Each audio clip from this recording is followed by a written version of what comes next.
and welcome to Needing a Meeting. My name is Carol. I will be your host today. How's everybody doing? We got anybody in the chat yet? Not yet, but that's okay. Guess who we do have? We have Ben, and Ben is on mute. Oh, man. I know, Bird. Yeah, I know. You told us already. He's very boisterous today. Can he hear me? Let's see here if I can make him. Let's try. Where's speakers?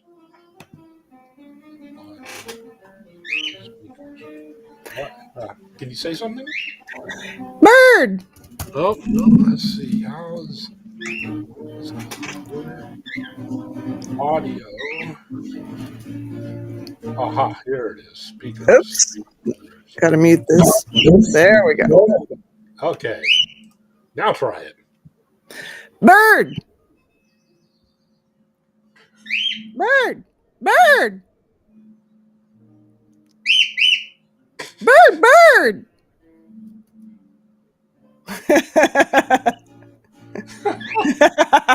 Well, he is an interesting creature, that's for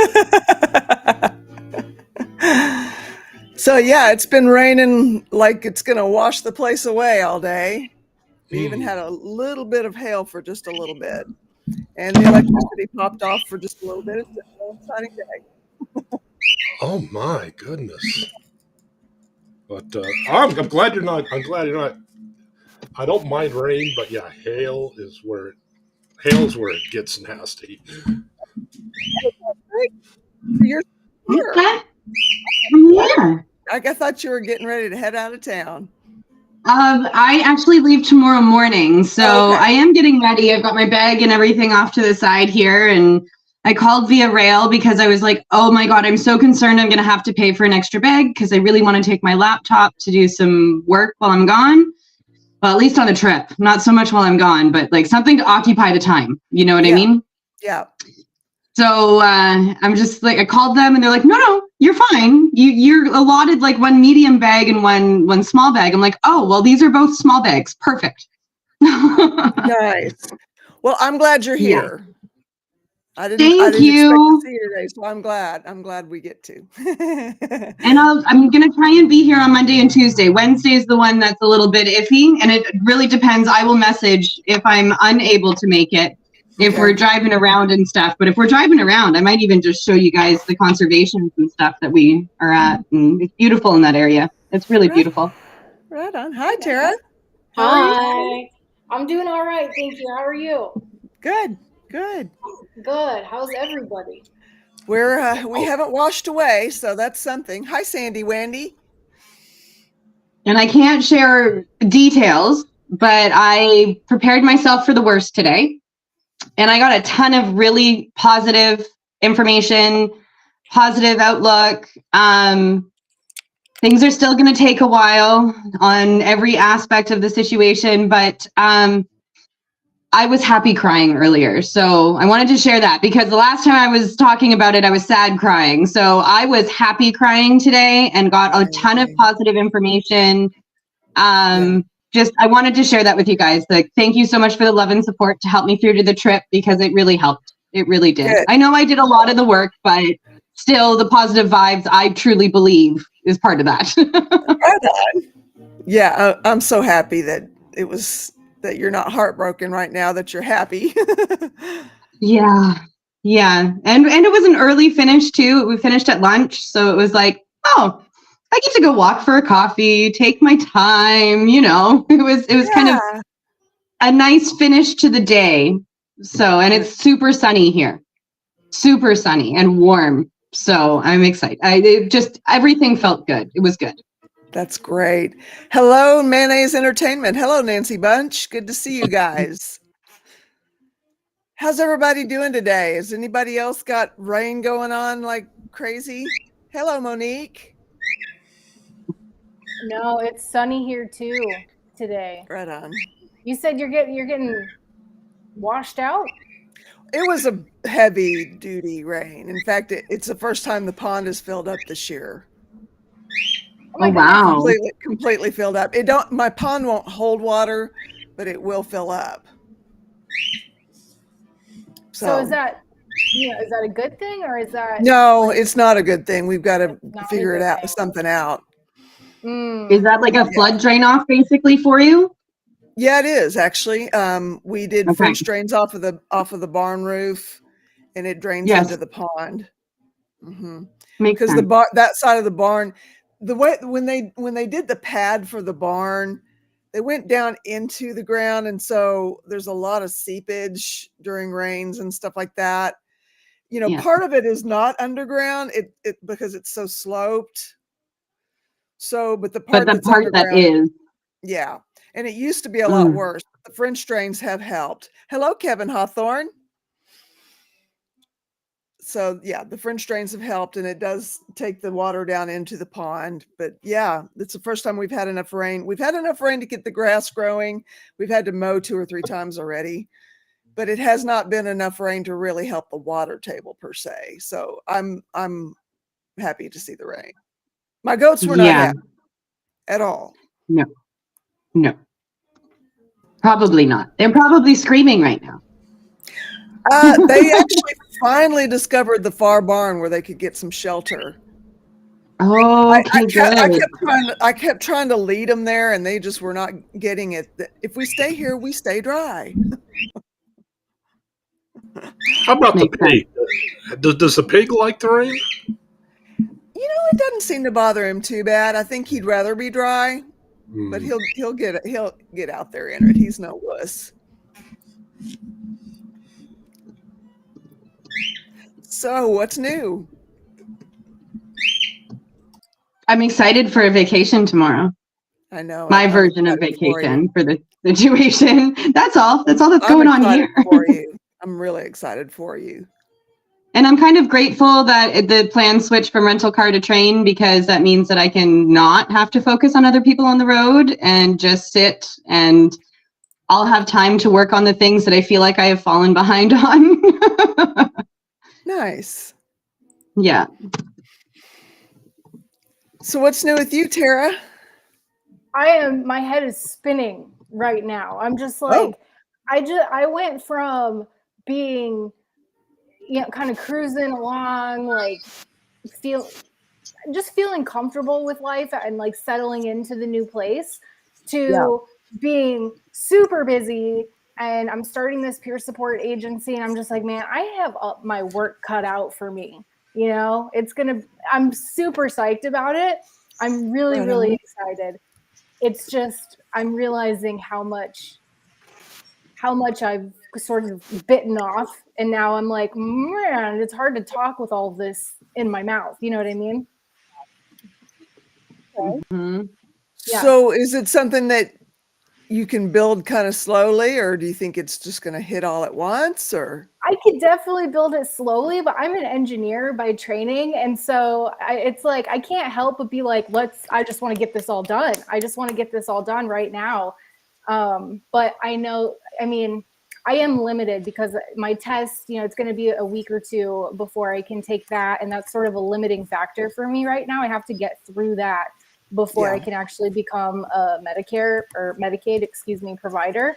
And so, but I'm trying to like nail down a name and a color palette, and the color palette. Excuse me. I'm so hung up on the color palette right now.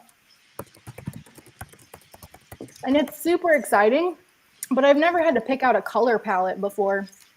And it seems like kind of a big deal. Okay.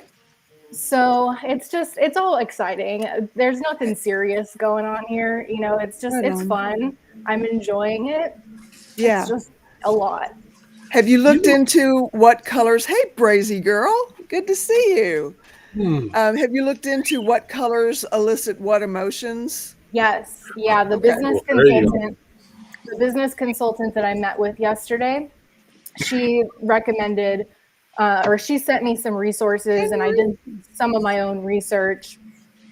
And I think I've decided kind of like the direction that I'm going to go, but there's seemingly infinite number of shades of every single color. So even though I've limited it down, it's like still, and I'm trying to use nature as my inspiration. And so I have several photographs that I've chosen that I really like the colors, and I'm trying to pull colors and kind of experiment with making my own palettes. But that's, I'm not trained in color design or marketing or anything like that. So I was educating myself on creating my own color palettes today and learning about all the different types that exist and trying to figure out the best combination. But it's like, it's just not quite right, Yeah. So I'm like, is this some, I don't really want to use something that I find online that's I could use that for inspiration, but I kind of really want to create something on my own, or have somebody design something for me based on my own art, like photographs that I've taken, because I think that'll mean something to me. And so it's going to be a process. I think I just want it all done now. Mayonnaise Entertainment. Hey, does anyone else have a hard time with Fridays and it's getting nice outside, seeing people more out, wanting to drink, it's getting harder to avoid? Are you around a lot of drinkers? That is one thing and I don't have a problem drinking, but that is one thing that's been crossing my mind a lot. It's like, this reminds me of cooking out with my older brother and drinking beer and doing this. And, I should go. And it's like, wait a minute, where's this coming from? I'm not trying to quit, but it's one of the things I'm trying to abstain from, just because I see how much harm it's caused in so many people's lives. Yeah. And there's still the off chance. I mean, because I'm not one now after how many years, who's to say I won't magically become one? I don't know how that works. I haven't really dug in. It's one of those things, you might be fine for 110 times, but that 111th time, you may not be. It may start you down that slippery slope. I don't know how it works either. If I did, I probably wouldn't be sitting in this chair because I'd be able to drink. Yeah. So I find as soon as the warm weather comes, now this is my first summer sober in a few years. So I had my massive relapse. This is my first summer sober. And for me, patio culture, having that nice cold, beer in my hand, sitting on the patio, enjoying the weather, I'm not going to be able to push myself like I was in the winter. And I can feel that happening already. Like I was able to go to pubs and have a couple mocktails and enjoy that, but I can already feel it. It's going to be a bunch of people having fun around me, and I'm going to be like, I want to partake in that fun, but I'm not going to be able to separate. I can't drink, and I don't need to drink to have fun. Yeah. Right. So are you? Is that meeting that you're having to go to? I think it's on Tuesdays. Are there some sober people you can kind of hit up to go out and do the things that people like to do when they, I can hit them up, and then I'm actually a little bit closer to them now. So where I was before, I was an hour and a half away from them, and now I'm only 45 minutes away from them because I needed to use an office that had English speaking counselors. And where I was, there was no English speaking counselors. And where I am, it's the same situation. So I can definitely go and hang out with them, and I can even go back to the town where I was at and hang out with my friend there, Sabrina. That would be wonderful. I'm thinking about maybe going for a weekend, but my custody stuff might be changing. I'll find out for sure in 3 weeks. So I'll get like 1 weekend a month instead of 2, which is wonderful. Whoa. Interesting. My goodness. Wow. This happened yesterday on Christy's channel too. Okay, we're back. Oh yeah. I don't know if it's my interwebs and the storm or what. Yeah, that's Or it could interesting have because been, it because could it have killed been the me. background. Yeah. It killed the background Oh, too, it which sure is did. Yeah, we ran which into would, that one other time that the screen just went blank and then the background was gone. Yeah, Oh. I know. Gotta Yeah. keep it interesting somehow. Well, Right, right. technical issues is always a good way to keep it interesting. Mhm. Let's maybe see it's if just it'll let me. Mercury saying, "Hey, I'm still around." You know, Yeah, could help. maybe so. The Yeah, we've had shadow. other time. There it is. I got it back. Yeah. Hubbard. Yeah, and it'll be so alcohol. Like before my last relapse, I was still using alcohol. I didn't quite recognize at that point that I had an alcohol problem, but I do recognize it now. So for me, I think it was Mayonnaise that had said it was alcohol and hard drugs. For me, festivals was exactly my issue. I'm going to be avoiding this year. I'm playing the avoidance game this year because I've quit too many things, and I wish I had an answer on how to make it easier, but avoidance seems to be my answer. You know, I actually bookmarked the part in Smart Recovery where it's given you where it's given you tools. Um, Managing thoughts. And this chapter will guide you through the techniques that can help you change your automatic thinking patterns. As you begin to think about the world differently, your emotions and behaviors will also change. Adopting unconditional acceptance can be the key to overcoming emotional problems associated with addictive behaviors. This can also be a life skill that will help you long after your addictive behavior is behind you. Although it's debatable whether or not it ever really does. Unconditional acceptance is something we already know, but for it to become a personal philosophy, you may have to learn to recognize your unhelpful beliefs you automatically hold when an unpleasant and unexpected things happen in your life. Once you spot these in your thinking, you can remind yourself of the more ways to think. It starts reminding yourself that you are human. As such, you know that you aren't perfect and that you'll make mistakes. You'll do some things badly, do some bad things. This is all a normal part of being human. Making mistakes and failing is how we learn. As human beings, it's normal to exaggerate events that involve us. When you find yourself automatically thinking negative thoughts or exaggerating, judging how bad you are, remind yourself of your humanity and of those traits that we all share. By identifying unhelpful thoughts and replacing them with more accurate and helpful thoughts of acceptance, you'll feel better and want to act in healthier ways. After practicing this for a while, more accurate thinking will become automatic for you. Like most things, though, it takes practice. Downing beliefs. We commonly hold on to beliefs in which we put ourselves, others, and our lives down. By doing so, we may end up feeling guilty, ashamed, depressed. I messed up again. I'm a total failure. These inaccurate and exaggerating downing beliefs lead to the powerfully distressing feelings that trap you in a cycle of addictive behavior. You can choose to replace downing beliefs with these acceptance principles. I need to read through this again because there's one part that talks about how, when you're getting the urges to drink, sit with that for 5 minutes, 10 minutes, 15 minutes, 20 minutes, and don't act on it. And then, maybe the next 5 minutes, 10 minutes, eventually it will pass. The urge passes. Your mind gets distracted with something else. In fact, you can even help it along by distracting it with something else. Maybe go find an electrolyte drink or something to give the body some good electrolyte stuff going in it. And Thank you again for illustrating an example of how ADHD can actually be a superpower in that context.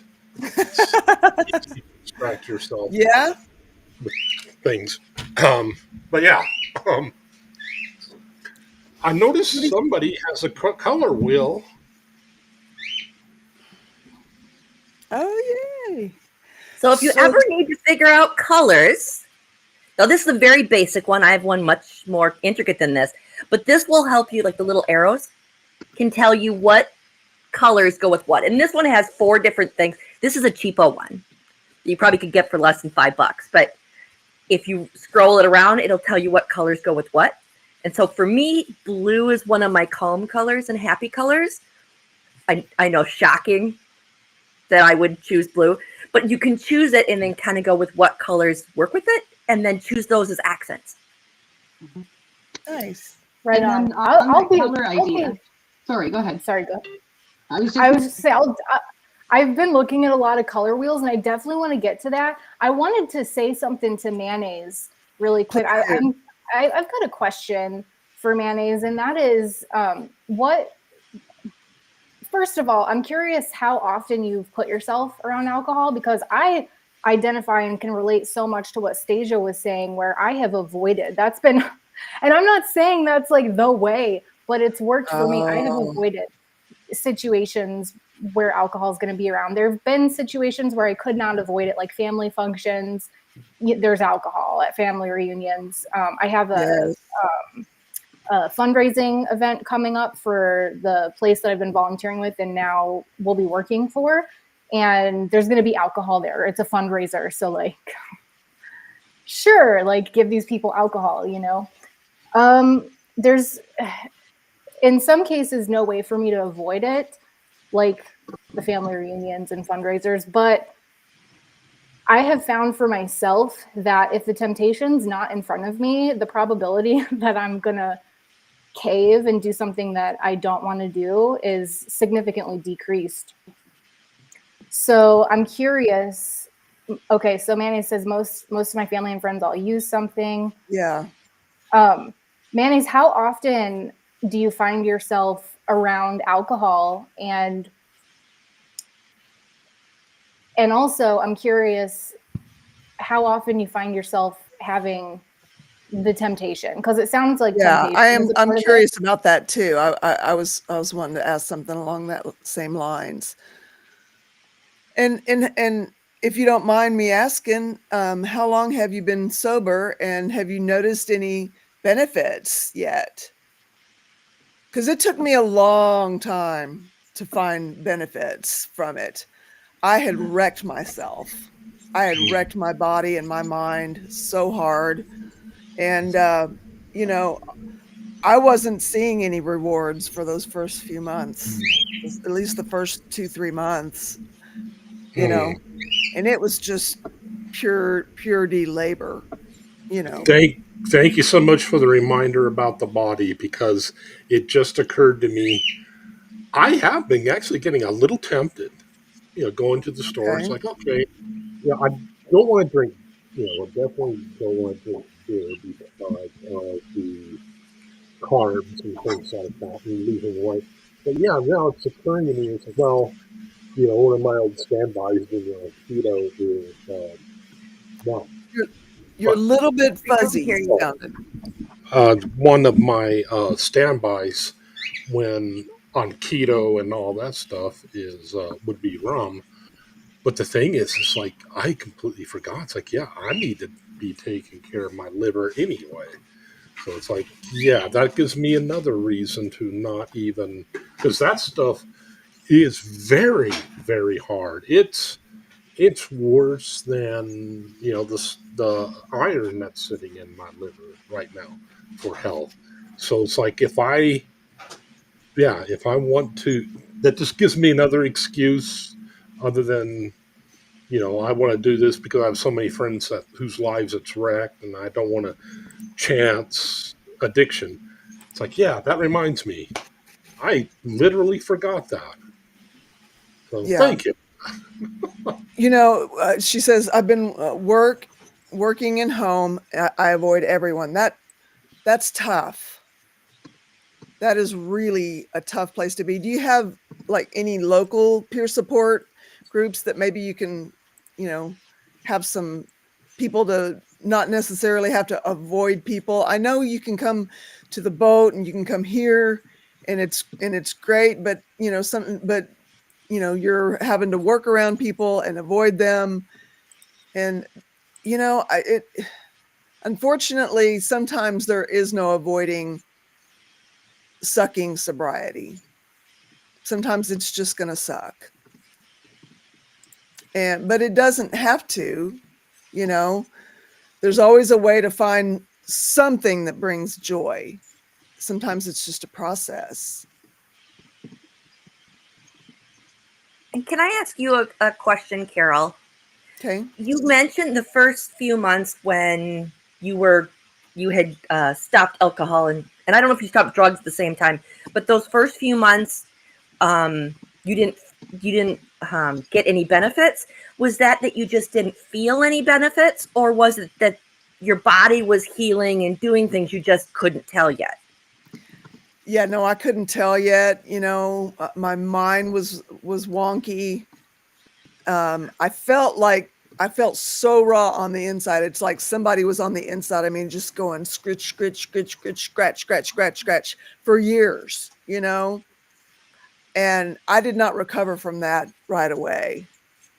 I thought that would never go away. I started to think, I'm stuck with this. Is this what life's going to be from here on, And thank goodness it wasn't, but it took a long time. And for me, part of what helped me get past that feeling so lonely and so isolated was my mental health recovery component. It really made a huge difference in my ability to connect with people, and have the motivation and the drive to want to do that. Because before I started, I saw a series of mental health care providers people who could prescribe me mental health meds. I saw a series of people before I actually found my person, who's my nurse practitioner. She's awesome. But it took a series of people who weren't a good fit for me and meds that weren't a good fit for me. So I don't know, Mayonnaise, if you're open or if you're connected with somebody like that, or if that's a part, I don't know if your mental health recovery is a part of your story or your process. But for me, I noticed the biggest change in my wanting to do the things to foster connection with people after I got on the journey towards my mental health recovery, which for me included mental health medication. Yeah, that's another thing with me too, is I was trying to manage mental illness with substances.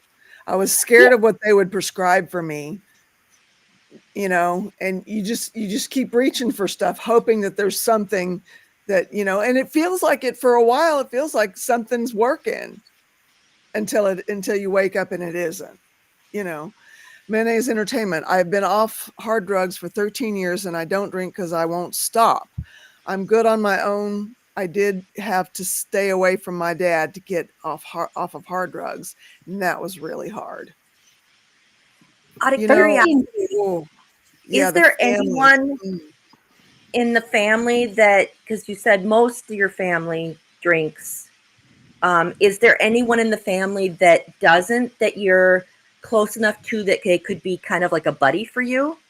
So maybe you go to an event. I've done this before for a couple of friends. Partner. Yeah, they're there to make sure that you guys keep each other accountable, not to do stuff. Yeah. And in this case, it was drinking, but it was I just said no, you can't have it. So she, part of it was needing someone to just say no, we're not going to do this. Let's have a Coke instead, or let's go dancing, or let's doing something like that instead, just to kind of help get past that and distract them. I don't know if Mayonnaise, you have somebody in your family that could do that, so that you could still do maybe some of those activities when that person was around, just to give you a little bit more of an outlet to see family. And maybe it doesn't work, but Just a It thought. sounds like it's one of those days where sobriety sucks, and I get that. There are days when it's hard not to think, wish I could drink right now. Those days come, and I'm sorry you're having one of those. And I hope that they are few and far between, even with the weather warming up. Oh no. Also, 13 years is a really long time. That's way longer than me. I'm at the 3-year mark, and that feels like an eternity. And I still haven't returned to some of the things that brought me joy prior to me entering recovery, like surfing, for example. That is at the top of my list right now. I'm curious, Mayonnaise, if you find yourself just not wanting to do things to help you connect with people, or okay, I'm trying to figure out how to ask this question. Do you prefer isolation and feel lonely, or are you finding it challenging? I guess why, do you know why you're lonely? Like what? Well, if your family and you're avoiding your coworkers, Everybody in your life, they seem to be using something as what it looks like. Yeah, it sounds that I would way. understand, if you went into avoidance mode, then you're just not disconnecting, but you're isolating from everybody at that point. And I guess the question is I'm curious, is it the substances that you're avoiding, or is it the people? Do you know what it is that you're avoiding? She said, yeah, it's hard sometimes. I just want to give up. Yeah. Oh, and I just wanted to point something out that Tara reminded me of. 13 years with not being on hard drugs. Huge win. You're doing amazing. That is huge. That's amazing. Yeah, huge win. And I want to celebrate one thing to know is that your body has now been in a situation of not being building up a tolerance for whatever your drug of choice was.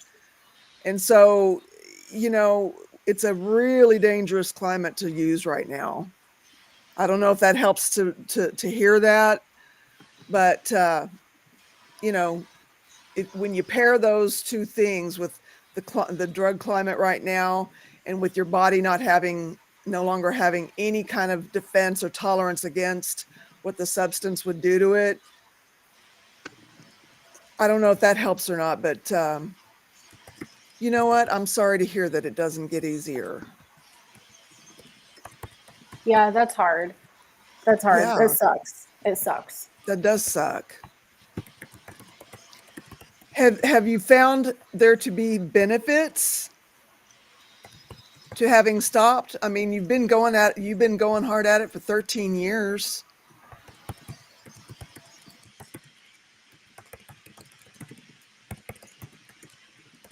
The hardest thing for me is for people to convince I'm sober. People, wait. Do you mean convince other people that you're sober? Yeah, what does that mean? You know what? Someone told me this a long time ago, and I love it. It helps me a lot. What other people think of me is none of my business. That helps me, because not everybody, I'm not going to be everybody's cup of tea, and I'm learning. I'm certainly not completely where I want to be right now, but I'm learning to be okay with people just not wanting to connect with me. And maybe there's something about me that triggers them. Maybe they don't like the way I look. Who knows what it is, but it's okay. And there are a lot of people who do want to connect with me. That's right. I just wrote that down. I really like that. I really like that a lot. Yeah. So the comment that you made of them convincing other people that I'm sober, I might understand. I might relate with that. There's, for example, the last time I went to Ontario, I had to convince that person didn't want to go out to the bar. I had to place that boundary as many times as they tried to run over it. Maybe that's the convincing. Please correct me if I'm wrong, Mayonnaise, but I know that felt like convincing to me. People pushing past my boundary, like, oh, come on, it's just going to be fun anyway. Right. Yeah. So and I want to know specifically, Mayonnaise, what is the thing making it the hardest? Can you put your finger on it? Go ahead, Tara. Sorry. it's gone. No, it's okay. It's not your fault. It's, I was going to say, does Mayonnaise want to join us? Even if they don't want to be on camera, would it be helpful to join us? Yeah, you can come on. You can come into the meeting room, and you don't have to turn on your camera. I'll put a link here if you would like to come in and have a meeting. Cosmic, do you have anything to offer? No. Well, how are you staying sober right now? Not thinking about it as much as possible. Yeah, just basically not thinking about it. To be honest, I don't know if I'm going to be sober forever. Mine is and that's just being honest. that is honest. Because I don't think that it's something. It's right now. I'm making sure I can control it, because that was my issue, is a lack of control, and that's my issue with anything, is I lose control over something if I've lost control over my life, and right now I don't have control over my life, so it's not safe. So until, and that's something that I've got, not something to look forward to, but it's never been on my mind that I would forever be sober, and I guess that's what's helping me, because I just don't think about it too much, because I'm like, it's just for now, because I didn't drink for years and years and years. It was never something that was huge for me. It was a situational thing, and so I know I can do it, and I know that it's an issue for other people, and 30 years I couldn't imagine it. But I can't do anything for very long. I have a very short attention span, so but I haven't really spoken about this, because I know that in a sober space it's not helpful for some. Well, but honesty might be helpful for somebody. You never know. I think it's really helpful, and I think your honesty is a strength here. The stages of change are different for everybody. Everybody just like grief. Everybody grieves differently. Everybody changes differently. And the fifth stage of change is extermination. And some people do choose to go back to engaging with something that was detrimental to them at one point, but they can have a healthy relationship with it moving forward. So I think it's awesome. Yeah, I don't know that it would work for me. I wish. I hope that it will work for me. I'm pretty sure there's certain substances that people couldn't go back to, because they're incredibly detrimental. Some, like, I don't know, meth. Sure, right. I don't know if you can ever have a healthy relationship with that one, right? Exactly. But, that I won't judge. I have a friend who is a former meth addict, and she fights every day to not engage with that, and that's something that she and I have in common, in the fact that we're the addicts of the social friend group, but mine's a socially acceptable one. And that's something that I found. It's legal. It's socially acceptable. In fact, it's almost socially, encouraged. Exactly. Yeah. Exactly. And that's something I struggle with. If you don't participate. Yeah. Well, exactly. Especially in Australia. Well, I'm sure lots of places, but Australia, the drinking culture is huge. You go anytime there's a public holiday, the day before, everyone's at the pub, at the bottle shops, or whatever you call them, liquor store. It sounds funny to say. But when you're you go there and it's just the shelves get emptied because people can't handle not being able to go to the bottle shop for one day. Yeah. And it's like, it's only one day. You know, we never close for a weekend. It's only one day. I mean, we had Anzac Day the other day, and used to be bottle shops be closed all day. Now they're open at 1 o'clock. So it's Wow. just, yeah, it is what it is. But it's just like, for me, I found it really difficult being the socially acceptable addict, because people were like, oh, well, I felt like they treated her a little bit differently because hers was unacceptable, but she still had an issue. You know, there were still issues that led up to that addiction. It's not like she just one day was like, you know what, I'm just going to go do meth today, ruin my life, you know. Yeah. And it did. It ruined her life. Yeah. And it's not like I decided I was going to start drinking. Actually, I had someone else choose that for me, but I can't really talk about that either. But it's like, you know, it's just because mine's legal doesn't mean I didn't have a problem at the time as well. And that's something that we connected with, because it's not socially acceptable to be a mean alcoholic. So That's true. That is true. yeah, It's like, make up your mind, society. Which is Yeah. it? Well, it reminds me of, what was that? It was made into a movie, Stephen King, The Stand, where the drugs are okay, but you better not become an addict, because they'll hang you, or throw you on a billboard, whatever. But one of the things I've noticed when undergoing change, I can't speak to giving up. Okay, I gave up alcohol, but I wasn't addicted to it. I mean, it's just one of those things like, do I want to drink this week? No, maybe yes. I don't know. Whatever. Um, but one thing I've noticed in major life change, when a change is needed, oftentimes when we undergo a paradigm change, things have changed around us. We often still try to approach it with the same old paradigm of the old way of looking at things. And I Okay. think that is why, and I know Tommy talks about this, change something in your room, change your environment. You have to kind of kickstart your brain into saying, this is not the paint the wall, do something. Signal to your body that this is a change. This is the new me. This is me version 1.1, or you could be like Tara and have like 2.0. But yeah, do something where you have to. Yes, you did. Where you're trying to signal to yourself that you've changed. It might help.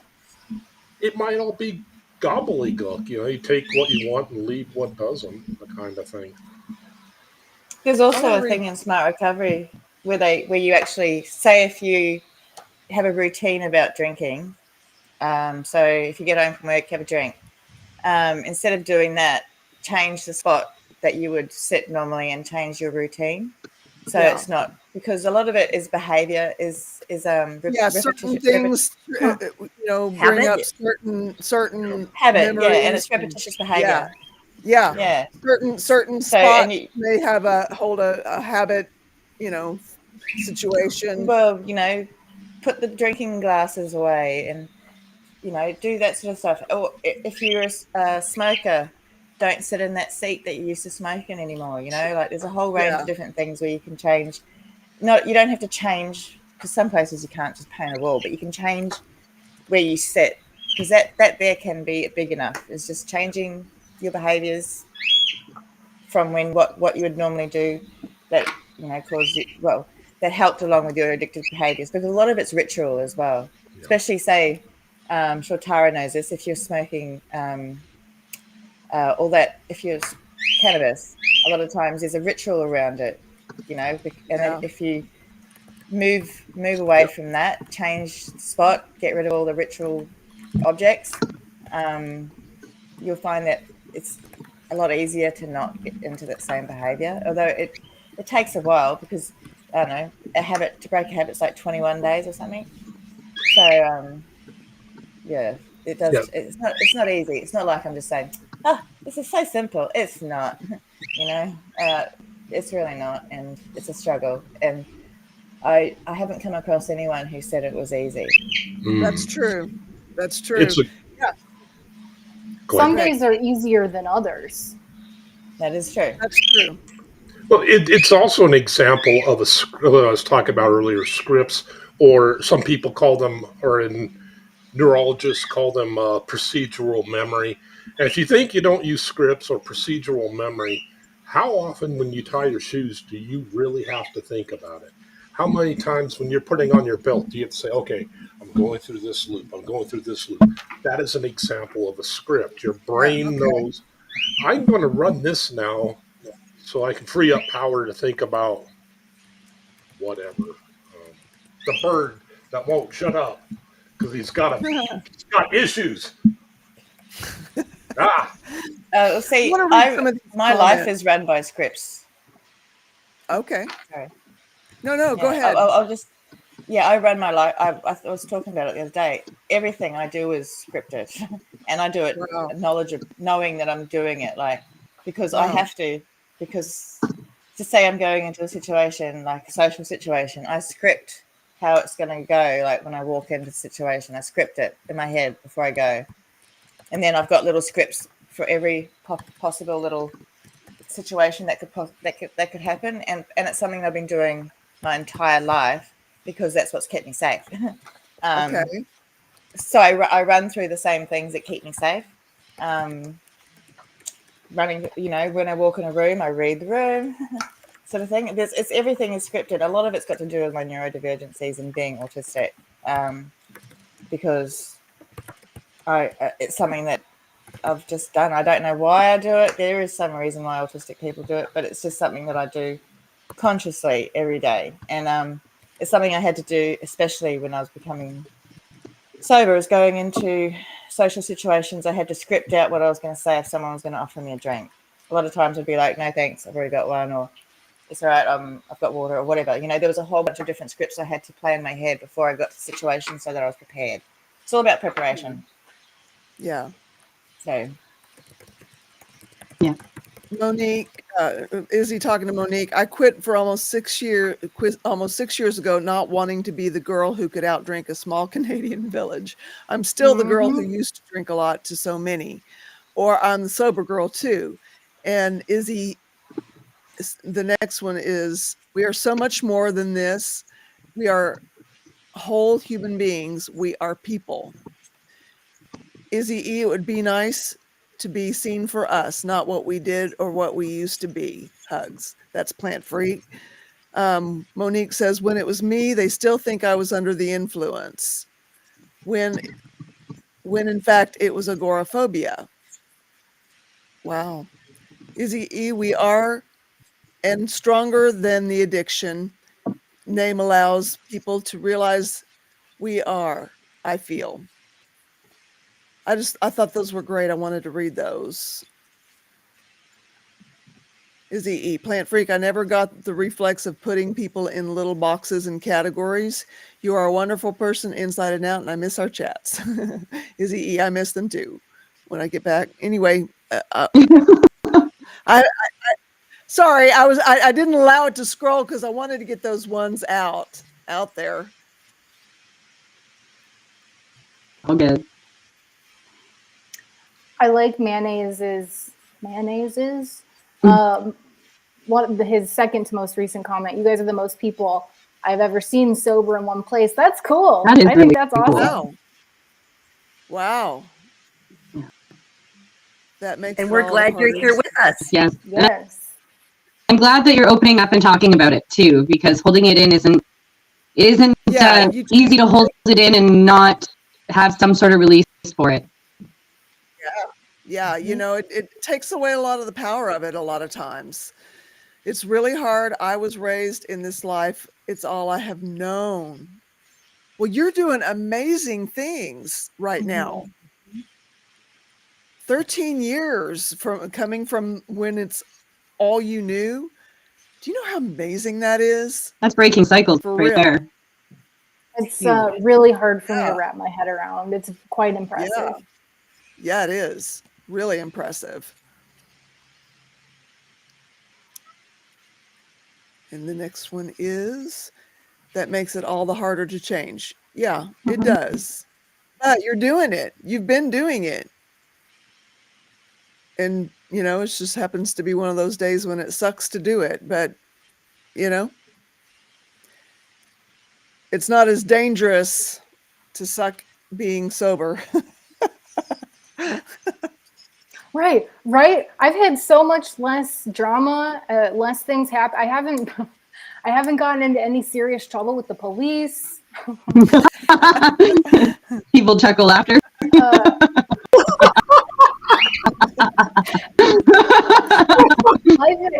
Sure, some days are hard, but there's so many more pros. When I really think about it, there's so many more pros. And I was just I hosted a meeting on Discord on Thursday nights, and there was somebody in there, I won't name their name, but somebody in there talking about how they returned to a drug of choice and how they don't even feel good about it when they engage in the use of it. And I remember that feeling. So I think for me, stuff like this, where it's kind of similar to 12th step in 12-step programs. It's like carrying on the message. Working with people who are going through it is such a great reminder that I don't want to go back there. Yeah.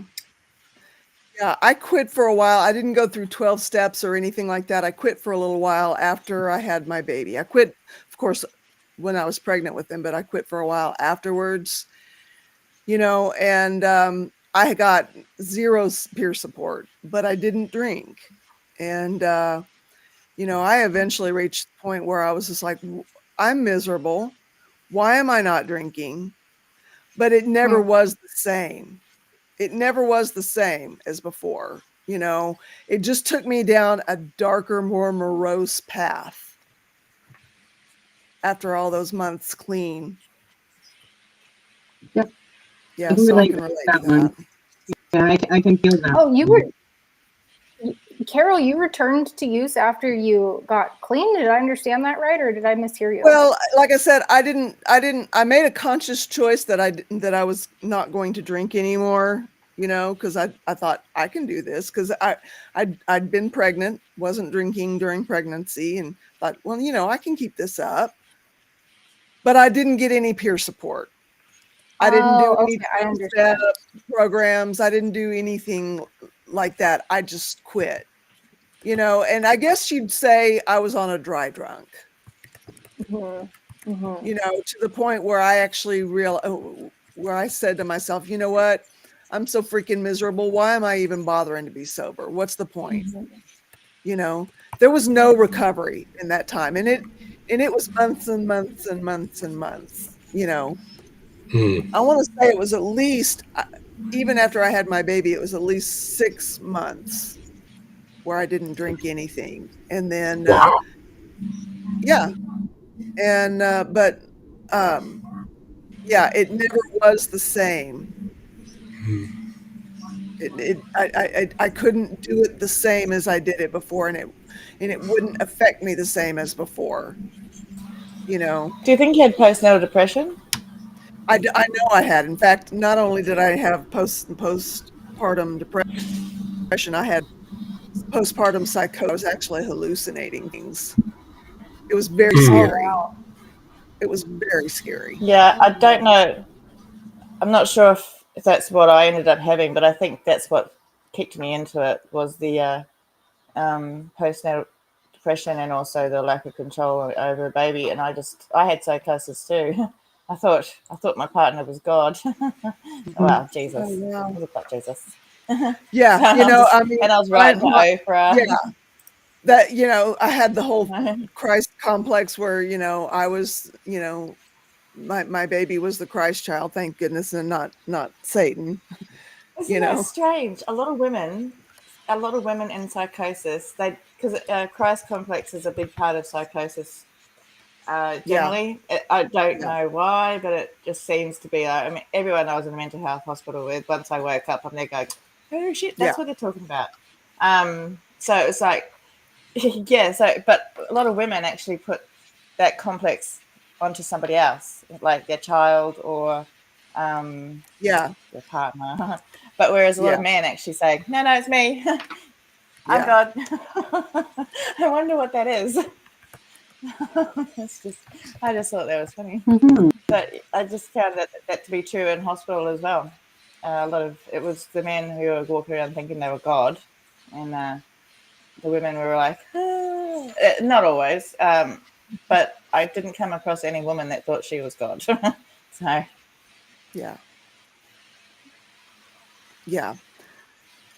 so that was a thing for a little while, and I'm sure I there was that, and I went through a full-on emotional breakdown because I wasn't raising my child. I chose a couple to adopt him, and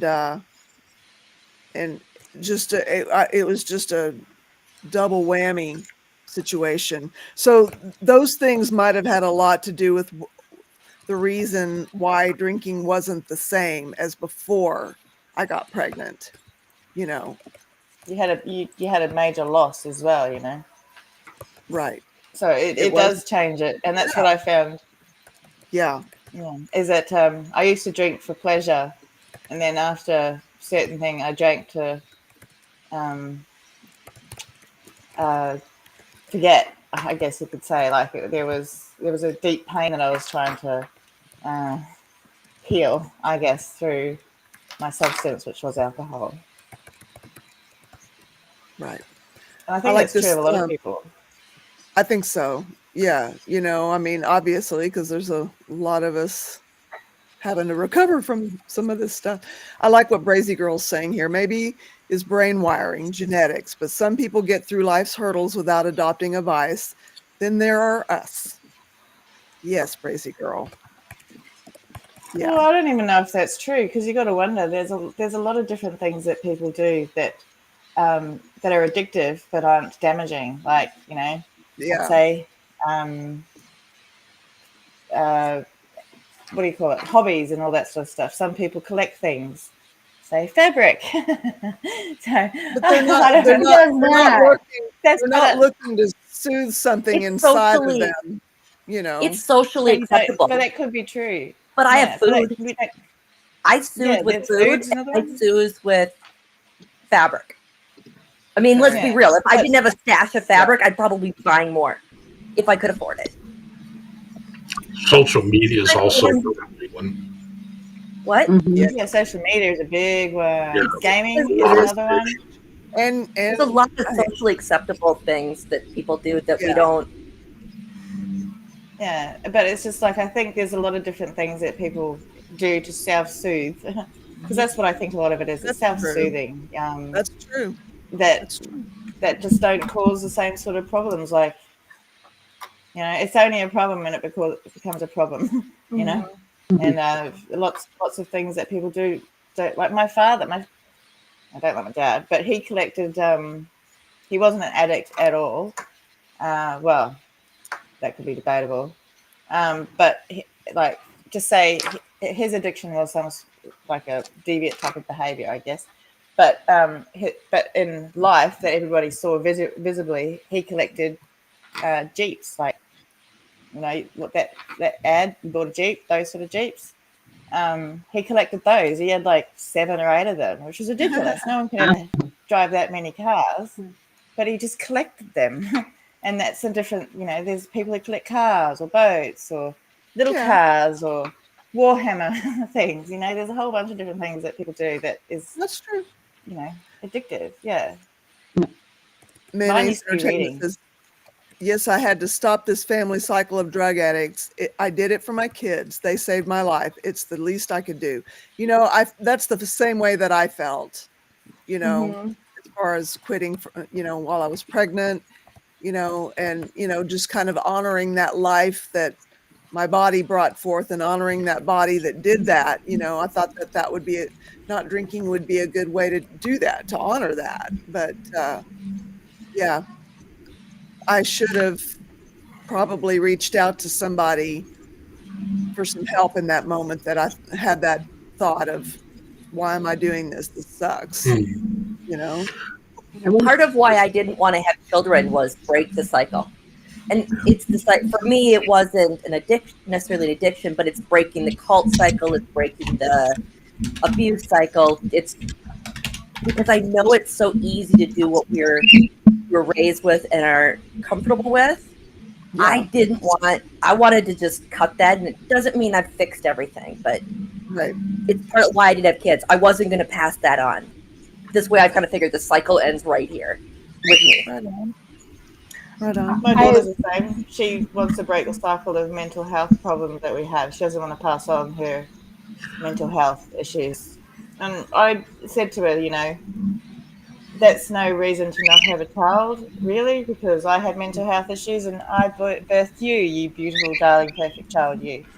She doesn't feel that way about But that. She doesn't feel she's perfect. issues, I think mental health issues are really common.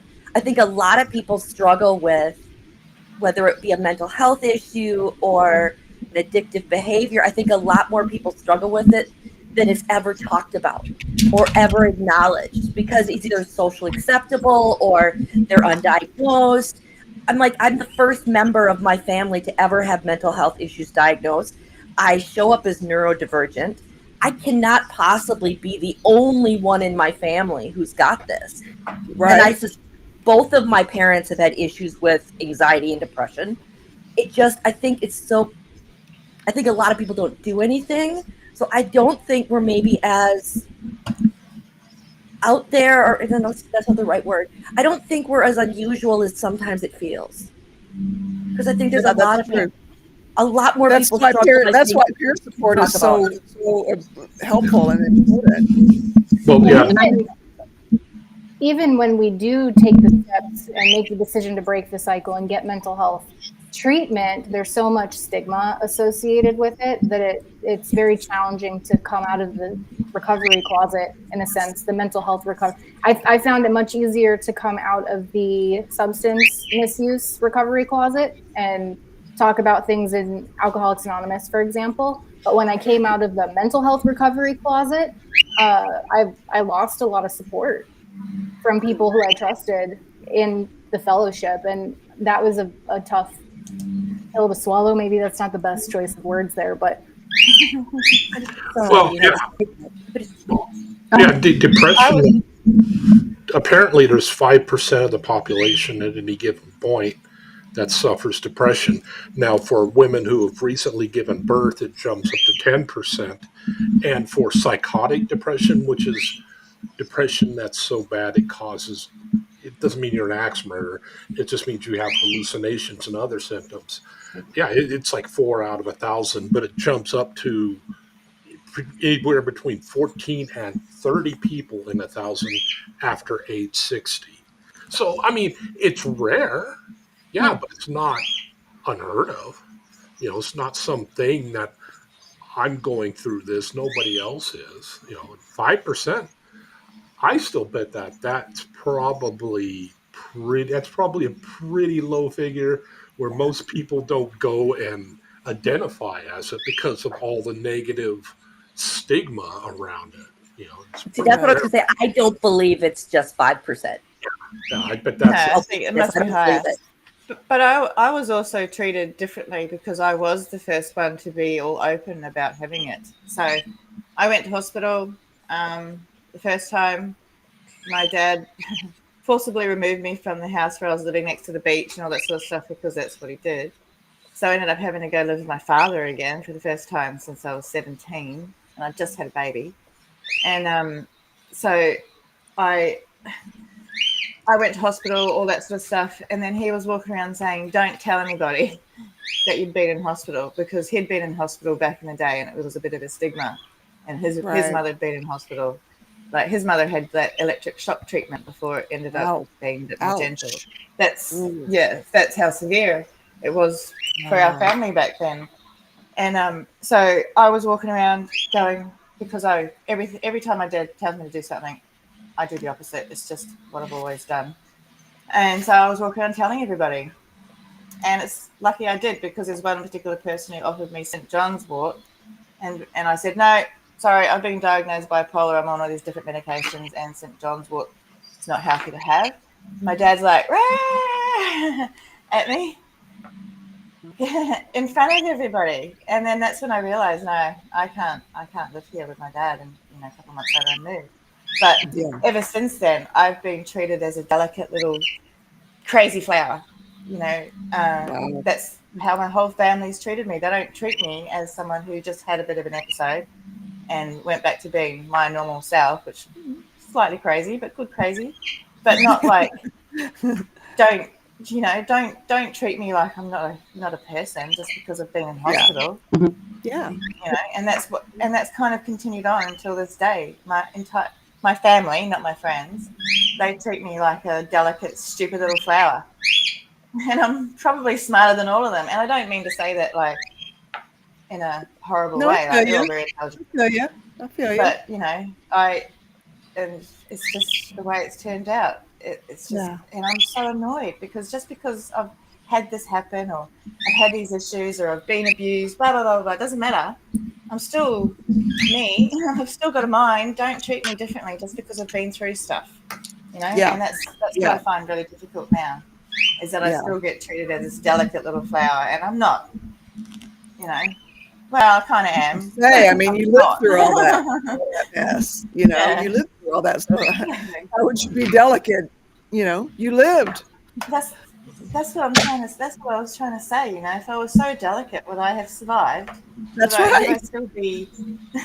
And I'm, the basis of me is still the same. I'm still this snarky, sarcastic person that I've always been, and it's just, and I don't understand why I get treated differently, and it's something that I've never understood, and that's why I treat everyone as much as I can the same, from children to adults. Everyone gets treated exactly the same. I'm going to read these. I'm so moved by everyone. Izzy E. I'm so moved by everyone's strength. It's not always fun, but look at us doing our best, breaking cycles, getting up every day and doing the thing. And I like this thing from Monique. Eric Jan Harmon's Hello Mirror was an eye opener for me. Just because you're sober doesn't mean you feel better. You're sober. Yeah. Exactly. Yeah. In a lot of ways, I think you end up feeling a bit worse because the thing that you're using to cover whatever it was you're feeling is not there anymore. So you have to feel it all. And that's what I struggled with, was the feelings. Is that I'm like, why? Now I feel everything and I don't want to, because I'm not big on strong feelings, and I just strongly feel everything all the time because I don't have anything to numb it. Well, I'm so glad I found you guys. It's still a little weird to hear all the support. I've never been around people who, anyway, yeah, and I probably robbed myself of a lot of support. I chose I don't know if many of you know this, but I was about 7 months in to AA when I realized it wasn't going to be a long-term solution for me. And plus I was all up in, I was a brand new Christian, and I was all about that. And I wouldn't stop talking about that. And they kept getting on to me after the meetings saying, it's not, this or that God, it's the God of our understanding. And I said, yeah, so anyway, long story short, I chose extreme religion, and it gave me a something else to focus on. And that's probably a lot of how I stayed sober. Plus, there's a lot of peer pressure there to not be a total, delinquent or whatever, you're in those circles, you're not going to be tempted to drink and use drugs because nobody else is doing that. It's all about the Lord, and it's all about church, and it's all about, so that's what I did instead of peer support after about 7 months of peer support. And I don't remember. Well, the whole cult is they kept you so busy you didn't have time or energy to go to any of the other stuff. That's true. And I don't like that you called yourself a delinquent. You are not a delinquent. No, don't make I didn't say that I was a delinquent. I said that I would not be in a situation where I would be in, forced or as tempted to be a delinquent, it's like all of my focus was about the cult and about the, I remember how bad the stigma used to be. I feel like it's getting better, but we've still got a long way to go on that, Miss Sunrise Dawn says. Also, she says, I remember as a teenager, one of my friends had to go into a mental health facility for a bit. I remember the entire small town whispering about it. I see now how hard that must have been for her. Yeah, I was in a small college town, and we used to have people that would, have to go to the local mental hospital. And yeah, there was even a little bit of whispering, even in a college town of, something like 50,000 people. But it was a small insular community within the community, Yeah. I've always had that thing where I don't let people whisper. I'm like, what was that? Nice. I'm sorry, Terry. I'm sorry, Terry. I relate to being sharing because I am finally at an employer, one of the many things where there's issues if they fire me for specific reasons. So talking about mental health, saying I go to a therapist, like every Monday at 8 a.m., I have therapy. Everybody knows that's what I'm doing at Monday at 8 a.m. Talking about that I'm polyamorous. I only have one partner right now, but I'm polyamorous and who knows what will happen. But talking about it and is trying to make it safe for other people who are whatever you identify as.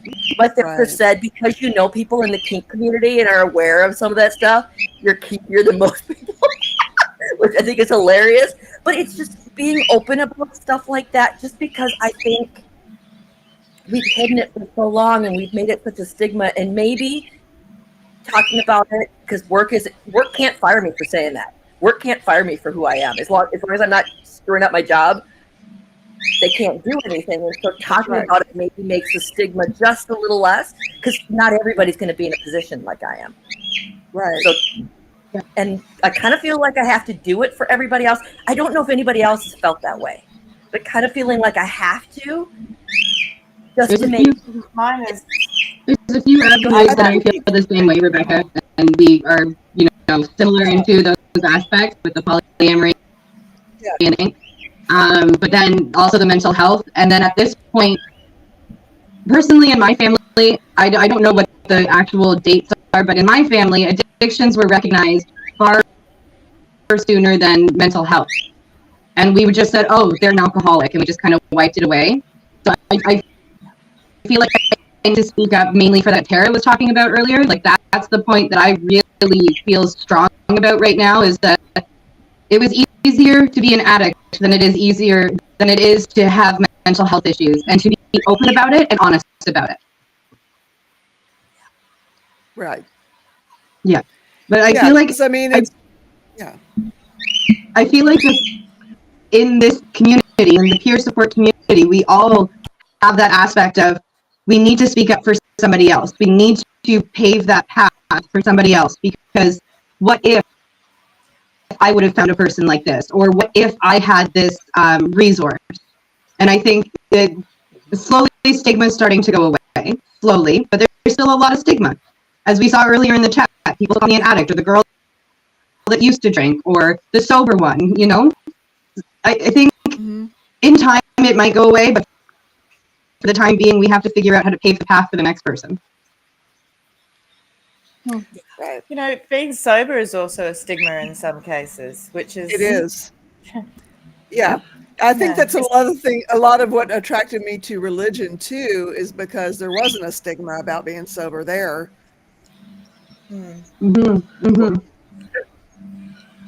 sorry, Tara, you were getting ready to say something when Becca and I were talking about how common depression is versus how underreported the number seems. You were getting ready to say something.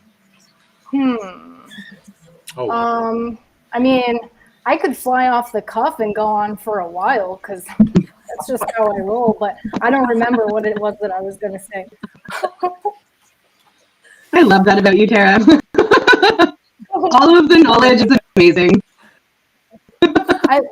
I would say maybe this is part of what I was thinking was that a lot of times people don't understand that they have a challenge with mental health, and they might just think it's normal.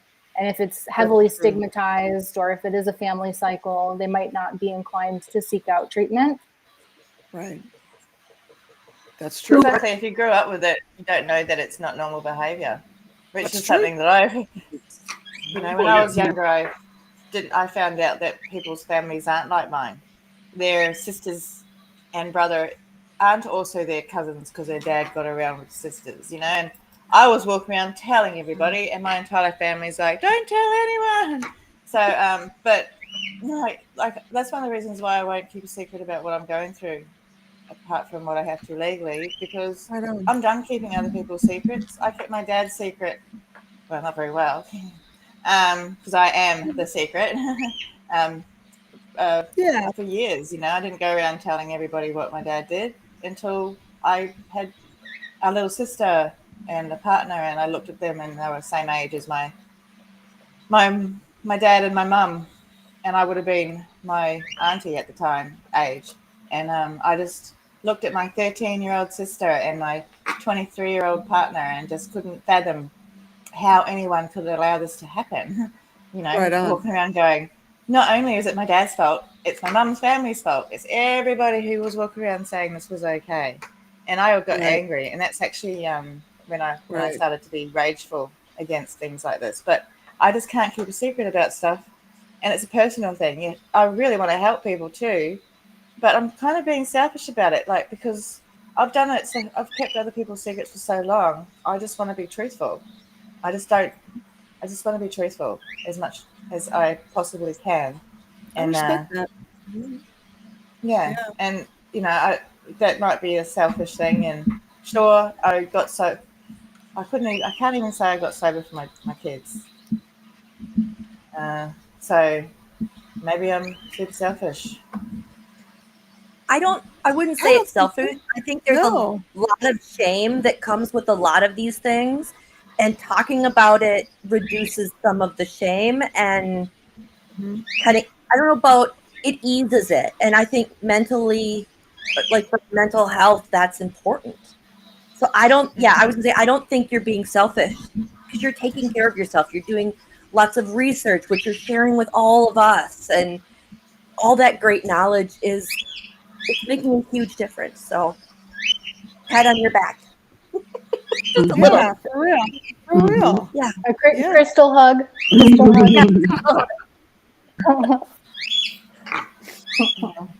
I don't think it's bad. I think selfish has been misused a lot. There's a way you kind of have to be a little bit selfish, but not in a way that's gonna step on other people's toes. Obviously, That's right. Because if you're not selfish, you're never gonna do what you need to do for you. Right. Yeah, that's true. It can be positive. It's just kind of like anger has been seen as a negative. It can be a positive as well, right? And I agree with you fully, Cosmic. I think that in your case specifically, your selfishness has been only a good thing. I don't see it as a negative thing. I don't either. Well, it's only really been quite recently me realizing that's what I'm doing. But I think everyone should take a moment to think about what it is they want in their lives and what it will take to get there, and how you can do it in the best way for everybody. But sometimes it can't be in the best way for everybody, because you're never going to please everybody all the time. There's always going to be someone who's a little bit mad about something. Not everybody. I know what I want in life. What do you want? I want a color palette. That's what I was going to say earlier. Look at pastels. Look at the same color palettes that you're looking at, but also think of them in the pastel aspect, because that also keeps people calm. So for the avenue in which you're taking this for the peer support, I think it would be beneficial to be taking a look at the pastels. The biggest, I have looked at the pastels. That was like my first my first prototype. The problem with pastels is that for YouTube thumbnails, I'm having a very challenging time coming up with a YouTube thumbnail that I like with pastels. So here Can we I are. ask you a question? What Please do. I would love that. what software are you using? I use Canva. Okay. I'm just on the free version right now. Okay. When I'm just looking come at back. soothing colors, and go ahead, Cosmo. sorry, I was you know your shirt color that you're wearing. Yes. Yeah, that's actually considered a soothing color on the color palette, and it's kind of bold and bright, and it's a nice color. And it would look good on your wall. Just don't wear your shirt at the same time. You know what? I was looking at some of the things that business consultant sent me, and actually, I found this one on my own. There was an article I found that had some negative traits or characteristics of all the different colors, and of course, I had to look at the negative things also. Mm-hmm. And turquoise, it is associated with narcissism. And I was like, oh no, that is the last thing that I want. No, and so nobody knows that though. I love turquoise though. Same. You're the only one who knows that. Whoever wrote that article. There's two people who know that. You and who wrote it. Okay, true. And now all of you. And so now what's going to happen if I choose turquoise to be a part of the color palette? Now what's going to happen now that I just went and outed myself? I think you're thinking about that a little too hard. I would do a little bit of research to prove that person wrong. That's ridiculous. Well, you could also be creating a customer base through suggestion. I mean, think of it that way. Yeah, but if I'm I love the color turquoise. I love the color turquoise. Yeah, it's one of my favorite colors. Does that mean I'm a narcissist? Now I'm going to think about this too much. Sorry, I'm so sorry. I refuse to believe that. I refuse. Okay, I will try to forget. I will try to forget that I saw that. The Harry Potter one taking the memory out of your brain, you know.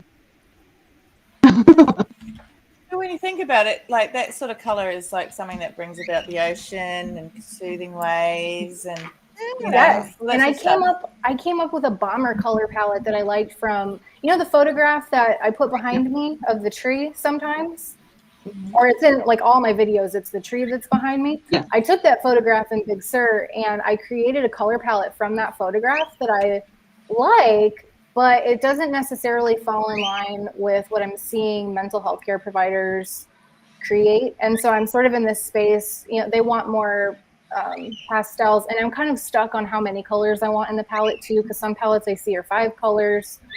You can use 3, like what Rebecca was showing in that wheel. Or 4.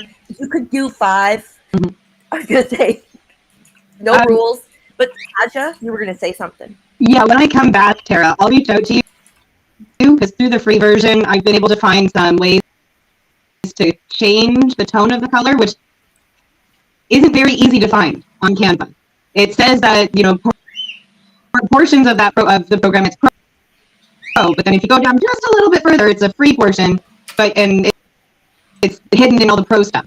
So when I come back, yeah. Oh, sorry, go ahead. I would be really interested. I have been playing with like lightening the shades a little bit by like clicking on the color and then like using the arrows to go a little bit away from the color that I selected, and that I just haven't found the right combination yet, and I don't know that I am going to be the one to find it, or if I'm going to have to outsource that and kind of tell them what my vision is. And well, see, there's this website called Colors, and it looks like Coolers.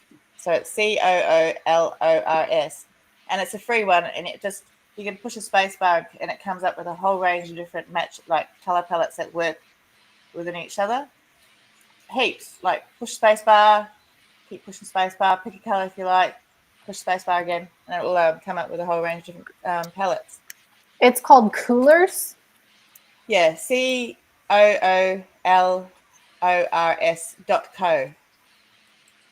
Okay, thank you. Yeah, it's got a whole range. You can that's free, and there's a pro app if you want, but I'll just go the free one. And it's actually got all the codes for paints and everything as well, like the actual color numbers.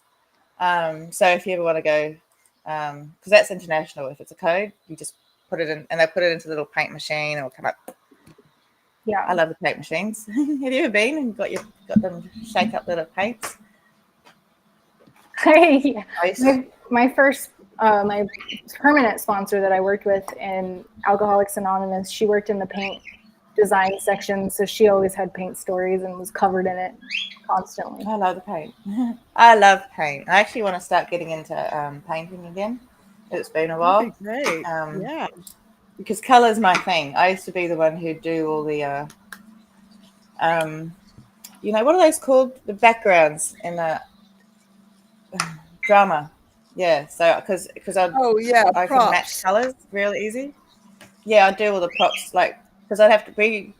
It was high school, so they tended to do the same things over and over again. So, but it was me who'd do all the touching up, because I have like my autism and my ADHD, my OCD.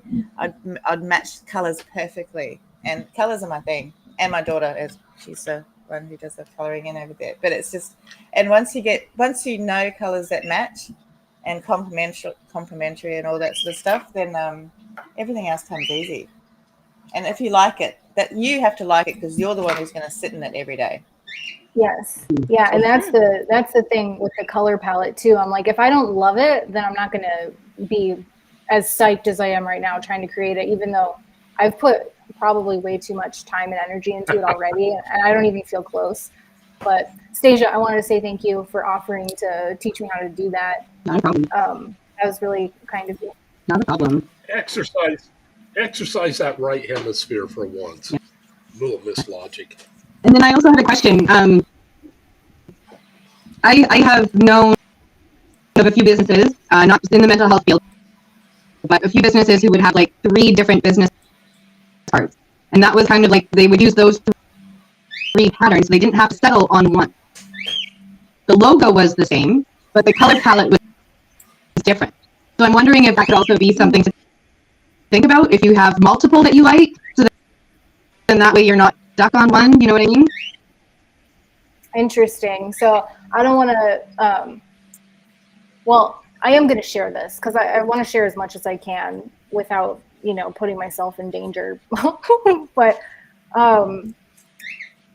for the color thing, I've met with 2 business consultants now, and one of them advised me that color, actually it was not business consultants. This was before I started working with them. Someone else who has a business background, a marketing background, told me that the colors were actually more important than the font or anything else to keep that consistent across all platforms. That's why I've been trying to hone in on the design of the thumbnails, because I want to stay consistent with like the business cards and I want it now, man. It's like the wiring of my brain. I want it now. Someone asked me, I was at Trader Joe's today, and someone asked me for a business card, and I was like, you know what? I'm working on it. But they said they thought they could remember my handle. I offered to write it down, but they said they could remember it, so I guess that's good. Who was it that wants it now and wants it all? Oh, Veruca Salt. Chinchillas also. Oh yeah. I want it now. Come on, please, Daddy. I love that movie. That's a good one. Although when they're going through that weird tunnel, nightmare fuel. The chocolate tunnel. Yeah. Oh, sorry. That's Charlie and the Chocolate Factory, the original. Yeah. Okay. Okay. I love watching somebody who's too good at math go through this process. I just realized how entertaining this can be to observe this process. Well, thanks. Thanks for that. I appreciate that, Ben. Now that's even more fire under my you-know-what to get this thing done. So I don't have to deal with it anymore. Whatever motivates you. I'm super motivated right now. I feel like it was Crystal who was talking about her eyes bleeding, and I'm certainly not trying to make light of this, but I kind of felt like that was going to happen to me last night. I was staring at my screen for so long, and I wasn't even being productive anymore. I was just staring, trying to figure it out in my head. I was doing that, but I was playing Animal Crossing. But I was being productive because I was collecting fruit. It's a game. Well, ladies and gentlemen, I need to run. I'm super fatigued. Even though I took the afternoon off, I slept for 2 hours and I'm super fatigued. So my friend Sarah's not coming until tomorrow now, but I need to go get some food and I'm going to crash early probably. But it's Friday there, hey. You say behave? No, yeah, behave. No, don't behave. It's Friday there, isn't it? Yeah. It is, yes. What's going here? I was going to say that reads, well-behaved women rarely make history to remind myself to be bold. Yeah, if you need to make a change, maybe do what I did. Chop all your hair off. Go cut your hair and lose about 18 to 21 inches. No, I'm teasing. Do what it works for you. But yeah, I need to go and get some food and then I'm going to rest. So sounds like a plan. It was great talking to you all. Have a good night. Good night, Rebecca. Thanks for showing me that wheel. Bye. Well, you guys, I don't know about you, but I feel like I've had a meeting. What do you guys think? Oh, yeah. I feel the same. I feel like I could keep talking forever, but I know this meeting has to end sometime. I love that. Yeah, I feel like I've had a meeting.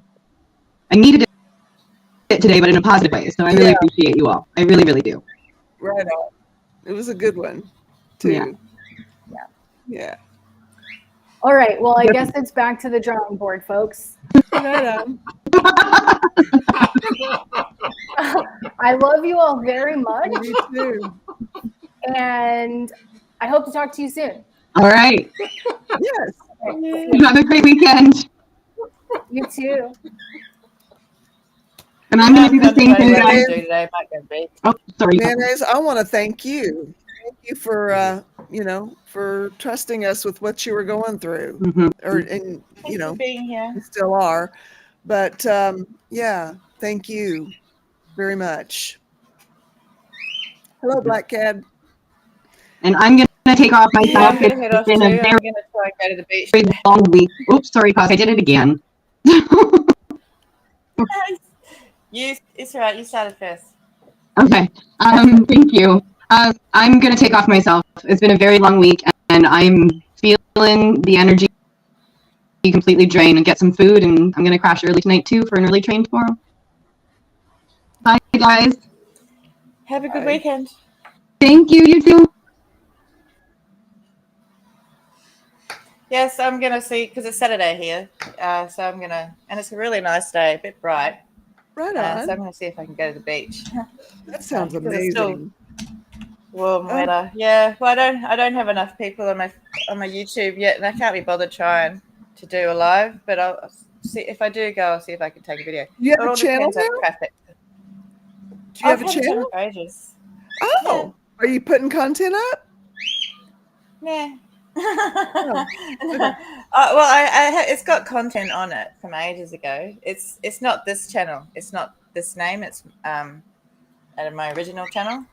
But yeah, I haven't really bothered trying to do anything about it because then I'll have to do something about it to keep it running, and so I don't have that energy right now. So if I do go, I'll try and take videos and photos though, because it's really nice. Right on. All right, guys. That would be great. Love yous. Love you too. Have a good weekend. You too. I really love watching Tara struggle, being she's so good at math. Watching her go through. But I do hope that she comes up with something that she's pleased with. It'll be interesting to see. I'm wondering if someone told her that just to mess with her. Well, yeah, I was looking that up online, and I had to dig for it. And the places I saw it, there's a few places that said negative.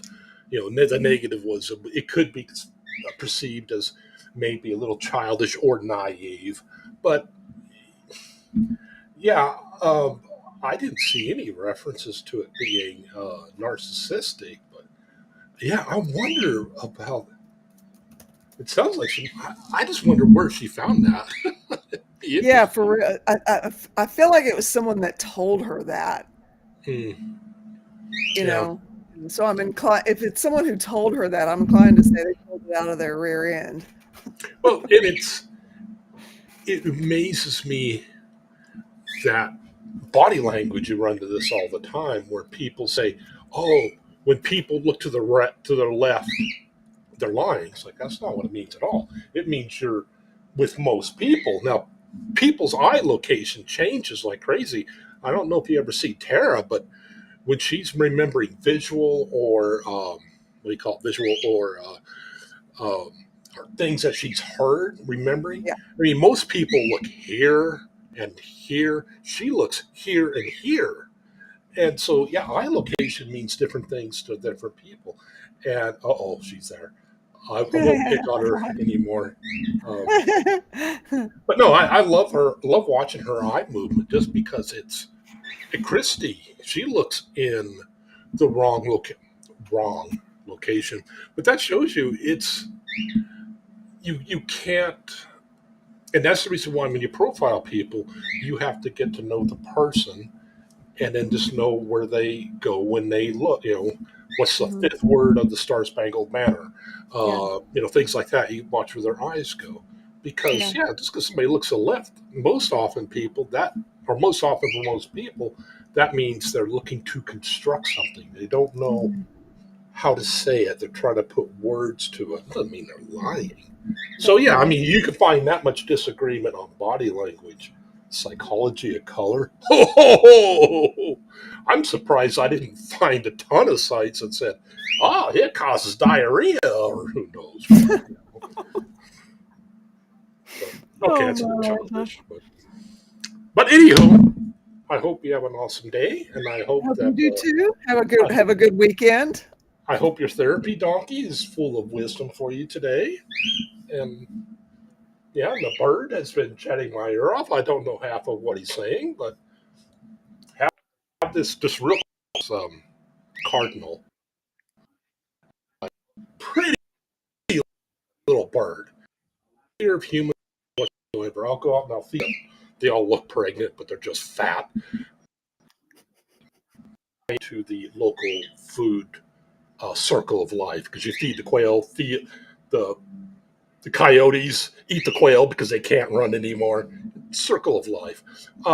But yeah, this cardinal lands on the fence with an arm shot, and he just sits there and he's chirping his cute little beak at me. And it's like, I could grab you right now, and he just sits there, Aw, but yeah, I he's a love cool little that. bird. Yes. Aw, So that's he's probably amazing. demanding food, is what it is. So, Right but on. have a great day. You too, Ben. All right, you guys. I hope you guys have a great weekend. Next meeting will be Monday. My husband will be very happy that he can boss me around on some project or another, and we're going to repair a barn door tomorrow if it doesn't rain.